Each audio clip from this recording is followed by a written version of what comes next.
Bienvenue à l'étape 3. Donc, l'étape 3 qui va concerner les fonctions algébriques. Donc, comme d'habitude, on va commencer avec un petit rappel. Les fonctions algébriques, on va voir ensemble qu'il va y avoir une partie que ça va être des racines. Donc, c'est sûr que la première partie du rappel va concerner les racines. Mais on voit aussi que dans certaines questions, on va avoir affaire à des fonctions par partie. Donc, il va falloir que je fasse un petit retour sur les fonctions par partie aussi. Donc, commençons d'abord avec les racines. Donc, une racine, comme par exemple racine de x moins 4, on peut l'écrire comme un exposant. Ça revient, racine carrée, à écrire exposant une demi. De façon générale, une racine, on peut l'écrire sous la forme une fonction exposant m sur n. Donc, par exemple, si j'ai racine cubique de x moins 4 exposant 2, dans le fond, on peut le réécrire sous la forme x moins 4 exposant 2 sur 3. Donc, dans le fond, ce qui est important de retenir ici, quand on transforme sous la forme avec les exposants, l'ordre de votre racine, ici c'est racine cubique, dans l'exposant, l'ordre va aller au dénominateur, donc divisé par 3, et l'exposant qui est ici à l'intérieur, et donc exposant 2, va aller au numérateur de votre exposant. Les racines ont la particularité suivante. D'abord, une racine, si on revient à ce que ça signifie, si par exemple j'ai racine carrée de 9, on dit que ça donne 3. Qu'est-ce que ça signifie? C'est que racine carrée, je me pose la question, qu'est-ce que 2 fois multiplié par lui-même va me donner 9? Donc on dit 3 parce que 3 fois 3, donc le chiffre multiplié 2 fois par lui-même va donner 9. Donc, si, par exemple, j'ai racine cubique de 8, l'idée est la même. Je me pose la question, qu'est-ce que multiplier 3 fois par lui-même, vu que c'est la racine cubique, donc quel chiffre multiplié 3 fois par lui-même va donner 8, et on trouve 2. Donc, l'idée de racine, à la base, c'est ce que ça signifie. Donc, maintenant, on peut voir qu'il y a différents ordres de la racine. Donc, ici, j'avais une racine impaire dans le dernier cas parce que c'est racine cubique. Mais ce qui est important, c'est vraiment ce que vous voyez ici. Les racines ont la particularité suivante. Donc, ça va être super important de faire attention à ce que je vais dire. Donc, l'ordre de la racine est pair. Donc, par exemple, racine carrée, racine quatrième, racine sixième. On vous dit que vous ne pouvez pas calculer cette racine-là si en dessous, c'est négatif. Donc, je vous donne un exemple. Si vous faites racine quatrième de 16, vous posez la question, qu'est-ce que multiplier 4 fois par lui-même donne 16? C'est 2. Par contre, ça marche. Par contre, si vous faites que vaut la racine quatrième de moins 16, dans le fond, ça revient à vous poser la question, qu'est-ce que multiplier 4 fois par lui-même va donner moins 16? Donc là, si vous dites 2, 2 fois 2 fois 2 fois 2, ça fait 16 et ça ne fait pas moins 16. Là, si vous dites moins 2, moins 2 fois moins 2 fois moins 2 fois moins 2, ça va donner 16 quand même. Donc, on n'est pas capable d'arriver au négatif. Donc, c'est pour ça ici qu'on écrit que la racine paire d'un nombre négatif n'existe pas. Donc, ça va être super important de le considérer pour le domaine des fonctions algébriques. Par contre, si vous l'essayez pour les racines impaires, ça, il n'y a aucun problème. Donc, racine troisième de 8, c'est 2 fois 2 fois 2 donne 8. Donc, ça, il n'y a pas de problème. Puis, même si c'est négatif en dessous, il n'y a pas de problème non plus parce que moins 2 fois moins 2 fois moins 2 va donner moins 8. Donc, ça marche pour les racines impaires. Donc, c'est vraiment juste les racines paires qu'il va falloir faire super attention.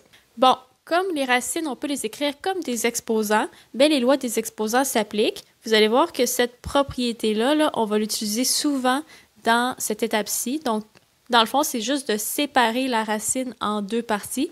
On a le droit de le faire parce que c'est une multiplication. Bon, même chose si on avait la division. Par contre, quand vous avez des additions ou des soustractions, vous n'avez pas le droit de séparer la racine en 2 parties. Donc, c'est vraiment juste pour les multiplications et les divisions. L'exemple 2, qui est en fait le premier exemple, oups! Donc, on vous demande de simplifier l'expression suivante. Donc, ici, ça va être un exemple quand même assez important parce que quand on va faire des dérivés, on va devoir simplifier selon cette méthode-là. Donc, prenez le temps vraiment de le comprendre. Donc là, on va regarder, comme d'habitude, on va essayer de factoriser. Donc, quand on regarde, la seule chose que je vois qui est possible, c'est probablement une mise en évidence simple. Parce que dans le fond, on a deux termes. On a un moins ici qui sépare nos deux termes. Et on regarde, bon, qu'est-ce qui est en commun? On a un facteur 2. On a ici une constante 6. Donc, il y a un facteur 2 qu'on va pouvoir sortir. On met 2 en évidence. Par la suite, bien, comme on a fait précédemment dans les autres étapes, bien, on regarde, est-ce qu'il y a d'autres choses qui sont en commun? Bien, on a ici notre parenthèse 2x plus 1. Dans l'autre terme, on a exactement la même parenthèse. Donc, on va pouvoir mettre ce facteur en évidence. Et là, bien, comme d'habitude, il faut se poser la question, combien de fois je le sors? Puis là, le truc que je vous avais donné à l'étape 2, c'est qu'on sort toujours le facteur qui a le plus petit exposant. Donc, entre 1/2 et moins 1/2, c'est moins 1/2, c'est moins 0,5, le plus petit exposant. Donc, voilà ma mise en évidence. Il reste à écrire qu'est-ce qui me reste dans une grosse parenthèse. Donc, dans le premier terme, j'ai sorti complètement le 2. Donc, ça va. Le facteur 2x plus 1, je l'ai sorti moins 0,5 fois. Donc, je l'ai sorti moins 1/2. Mais moi, j'en avais besoin de 1/2. Donc, ça va être la partie, je vous dis tout de suite, qui va être un petit peu plus difficile. Donc, comme c'est un exemple qui n'est pas facile, j'ai refait un petit exemple juste avant pour pouvoir vous aider. Quand j'ai 2x plus 1 à la 5 et 2x plus 1 à la 2, bien, le principe est le même. On a un facteur 2x plus 1 pareil. On le sort et on sort le facteur qui est le plus petit exposant, qui est ici à la 2. Pour savoir qu'est-ce qui reste dans chacun des termes, bien, l'idée, c'était de dire qu'est-ce qui me manque. Donc, j'ai 2x plus 1 à la 2, puis moi, initialement, j'en avais à la 5. Donc, pour mes exposants, il faut que je me pose la question, qu'est-ce qui me manque pour arriver à 5? Il me manque 3. Parce qu'on additionne nos exposants. Donc, 2x plus 1 à la 2 fois 2x plus 1 à la 3. J'additionne mes exposants et j'arrive à 5. Puis l'autre, ben, dans le fond, je l'avais sorti, donc il va rester juste plus 1. Donc, cette partie-là, là, je veux juste vous le rappeler parce qu'on va le réutiliser dans l'exemple qu'on était en train de faire. Donc, la question que vous devez vous poser, c'est j'en ai sorti 2, combien qu'il m'en manque pour arriver à 5? Donc là, il m'en manque 3, car 2 plus 3 donne 5. Je reviens à mon exemple avec maintenant le moins 1/2. Donc là, j'en ai sorti moins 0,5, mais moi, j'en avais 0,5. Donc, pour passer de moins 0,5 à 0,5, ben, ma parenthèse, il faut que l'exposant soit 1. Donc, moins 0,5 plus 1 va me donner 0,5. Donc, c'est toujours comme ça que vous devez raisonner, c'est quel exposant je dois mettre, donc qu'est-ce qui me manque pour arriver à ce que j'avais initialement. Donc, moins 0,5 plus 1 donne 0,5. Bon, pour le deuxième terme, dans le fond, tout ce qui nous restait à faire, c'est il nous manquait un facteur 3, donc un facteur moins 3, là, si on considère la soustraction, et un facteur x. Et dans le fond, le 2x plus 1 à la moins 1/2, bien, je l'avais sorti complètement. Donc là, si vous voulez juste terminer le problème, tout ce qui vous reste à faire, c'est simplifier la parenthèse. Donc, 2x plus 1 à la 1, bien le à la 1, il ne sert pas à grand-chose. Donc, je vais pouvoir mettre mes x ensemble. 2x moins 3x, ça fait moins x plus la constante 1. Et le moins 1/2, c'est un exposant négatif. Prenez tout de suite l'habitude de changer vos exposants. Donc, dans le fond, s'il est négatif, je l'envoie l'expression sur l'autre étage qui est au dénominateur. Et là, mon expression est pareille, c'est juste mon exposant qui devient positif. Donc, voilà pour l'exemple 2, qui est en fait le premier exemple. Finalement, le dernier appel est en lien avec les fonctions par partie. Donc, c'est tout simplement de vous rappeler à quoi ça ressemble. Une fonction par partie, dans le fond, c'est défini selon plusieurs parties, selon plusieurs branches, donc en différents morceaux. Donc là, ici, j'en ai mis 3, mais dans le fond, vous pouvez avoir 2 parties, vous pouvez avoir 3 parties, 4 parties, on peut en avoir comme on veut. Mais dans le fond, le si vous dit à quel moment on prend la première partie, à quel moment on prend la deuxième partie. Donc, les X qu'on va retrouver avec les si, on appelle ça les valeurs charnières. Certains manuels ou d'autres professeurs peuvent appeler ça les valeurs frontières, mais ça veut dire la même chose. On va prendre un exemple, ça va vous permettre de mieux comprendre. Encore un exemple 2, donc petite erreur dans mes notes, on va corriger ça. soit la fonction par partie suivante. Donc là, on voit qu'elle a 3 parties. Pour la comprendre, dans le fond, la première partie, c'est une droite qui s'appelle 2x. Et dans le fond, cette partie-là, elle marche pour tous les x qui sont plus petits ou égaux à 1. Donc ici, tous les x qui sont ici jusqu'à 1, bien, ça va suivre la première partie qui est 2x. Ensuite, entre 1 exclu jusqu'à x qui vaut 4 inclus, donc de là jusqu'à là, inclusivement, bien là, la fonction va prendre la valeur de la droite 3.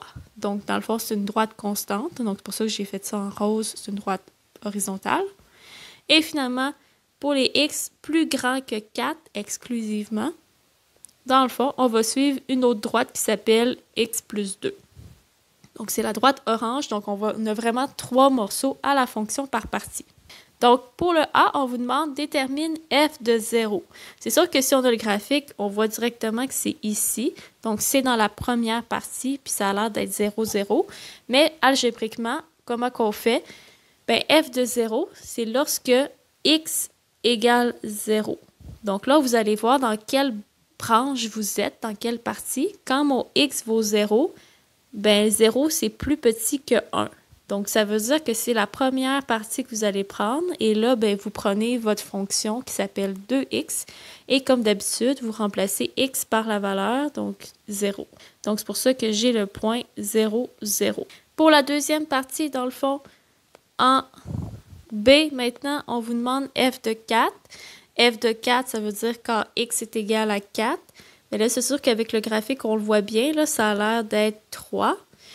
Pour le savoir algébriquement, même principe, on s'en va dans notre fonction par partie. Et là, maintenant, mon x vaut 4. Donc, quand mon x est égal à 4, bien, ce ne sera pas celui-là. Ici, c'est tout. Dans la dernière partie, c'est tous les x plus grands que 4. Alors que moi, j'ai x égal à 4. Donc, on voit qu'on a un petit signe d'égalité ici. Donc, c'est vraiment la deuxième partie que vous allez prendre. Et là, ben, dans le fond, pour tous les x qui sont entre 1 et 4 inclusivement, ben, le y vaut 3. Donc, c'est pour ça que sur ma droite, ben, dans le fond, sur mon graphique, c'était 3. Donc, ça fait un peu le tour pour les fonctions par partie. Puis, dans l'exemple 2, dans le fond, les valeurs charnières, c'est les valeurs où est-ce qu'on change de partie. Donc, ici, ça va être à 1. On voit qu'il y a un changement de partie. Puis, on le voit aussi sur le graphique, on change de fonction. Et 4 également, on voit qu'on change de fonction. Donc, 1 et 4 en x, ce sont les valeurs charnières. Ce qui fait le tour pour les rappels sur les fonctions algébriques.